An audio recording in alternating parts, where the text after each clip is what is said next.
Good evening, and welcome to the Interactive Grimoire. Tonight's subject is vampires.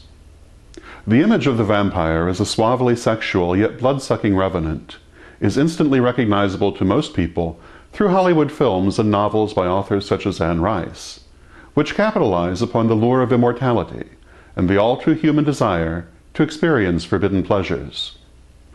Whether the formal and elegant Count Dracula of Bela Lugosi, who slowly and luxuriantly seduces his victims like a late Victorian roue, the bisexual vampire Lestat, who bounces energetically from throat to throat, like a 20th century equal opportunity libertine, or even Dracula's lesbian daughter, played on screen by Gloria Holden, the modern vampire is as much about sexuality as the supernatural, and in many ways embodies the simultaneous fear and desire engendered by breaking society's taboos around the indulgence of the flesh.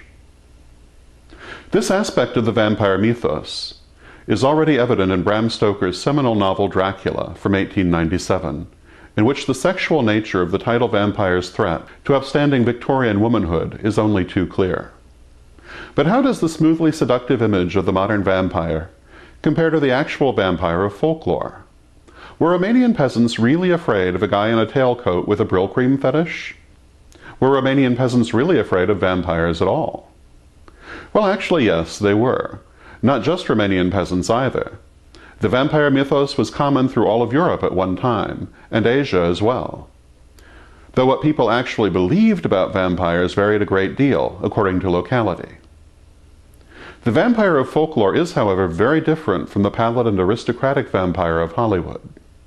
To start with, in most cases, the vampire of folklore is not a corpse which has left its grave, but is a kind of psychic vampire, an astral apparition which is connected to the body in the grave, but is not the body itself. This psychic vampire feeds upon the living to maintain its life and to preserve its buried corpse. Occasionally, folklore pictures the vampire as actually drinking blood, like its Hollywood counterpart, but more often the vampire of folklore simply saps its victim's life force, without actually breaking the skin. In addition to killing particular victims, the vampire of folklore is sometimes also said to spread disease, such as plague, presumably through psychic means. Most often, the vampire of folklore is held to be the spirit of the deceased person whose body it is connected to. Though the bite of a vampire is sometimes held as a cause of vampirism in folklore, the more common cause was the breaking of religious taboos, especially in regard to the practice of certain kinds of magic. In Christian folklore, anyone who had practiced witchcraft, lycanthropy, or been excommunicated for any reason was regarded as especially likely to become a vampire after death. Hence, the bodies of such people were often burned or buried at the crossroads with a stake through the heart, or other magical prophylactica intended to prevent their returning as a vampire. In some areas, however, the vampire was held to be not the deceased, but a malevolent spirit which attached itself to the deceased body after death, either randomly or because of the evil character of the deceased. Sometimes, the vampire of folklore is said to look like the deceased person, but more often it is described as being essentially formless in nature. The Asian vampire, the Xiangxi, is described as being covered with long white hair and bearing sharp claws.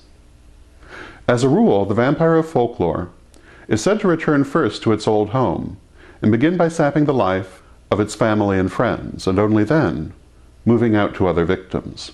In some areas, however, the vampire's selection of victim was said to be based only on who was closest. The more or less universal defense against the vampire is garlic and other similar plants. Religious symbols such as the crucifix or the ankh have never affected the vampires of actual folklore. Almost everywhere, the destruction of the vampire requires the destruction of the body with which it is connected. The stake through the heart is the most famous method used for this, but burning was actually more common and considered more effective. Other methods, such as beheading, were also used. A striking feature of historical vampire investigations was the fact that when such bodies were disinterred, they were often found to be, in the opinion of the investigators, in a remarkable and unnatural state of preservation. The bodies of vampires are often described as well-preserved, ruddy, full of fresh blood, even bloated with blood, and finding the body in such a state was taken as proof positive that it belonged to a vampire. The fact that there were many such investigations, which did in fact produce such evidence of vampirism, witnessed and accredited by reasonable and respectable people much later in history than we might today suspect, is one reason for the persistence of the vampire legend. It is thought now, however, that this proof was a misunderstanding of the natural processes of decomposition, from which ordinary people have always tended to shield themselves, and that in fact the remarkably undecayed body bloated with fresh blood was actually a perfectly normal body, swollen by the putrefaction process, with which the so respectable witnesses were simply unfamiliar. It has been suggested that the vampire legend itself has a similarly natural explanation, that the idea of the vampire may have been in fact sparked by real people suffering from diseases such as porphyria, which cause symptoms that somewhat resemble the legend. It is also to be borne in mind that many living people today identify with the vampire mythos and live a vampire lifestyle, which for many includes actually drinking blood. Several prominent people in history seem to have done the same thing, indulged a vampiric lifestyle featuring the consumption or use of blood, notably le Comte Gilles de Rais and the Baronne Elisabeth Bathory, as well as other less famous cases. Such extremities may be reaction to the vampire mythos, or could also be part of its origin. Also, no examination of vampires would be complete without mentioning the psychic vampire. A psychic vampire is a person who saps energy from other people, either intentionally or instinctively. Psychic vampires leave other people feeling tired and drained after a short time, and can cause physical illness to others by taking too much energy. Psychic vampirism is usually unconscious on the vampire's part and can be corrected with education and energetic adjustment. The best defense against psychic vampires is basic shielding and the use of various magical protections. It was Violet Firth, better known as Diane Fortune, who first wrote extensively about psychic vampires. But that does not mean that people were not aware of the phenomenon before this, and it too may be an origin of the vampire mythos.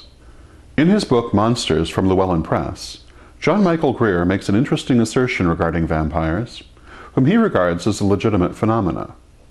Drawing a connection between the vampire mythos and ancestor worship, notably the prevalence of vampire folklore, in areas where ancestor worship persisted longer or persists today, Greer suggests that vampirism is a perversion of the techniques used to sustain ancestral spirits. Greer suggests that the vampire is a spirit who, intentionally or unintentionally, derives sustenance from the life force of the living, as ancestor spirits were sometimes held to derive sustenance from the offerings made to them. This idea of vampire as starving ghost is among the more original contributions to the vampire mythos in recent years, and is in its own right quite seductive. This has been the Interactive Grimoire. Thank you, and good night.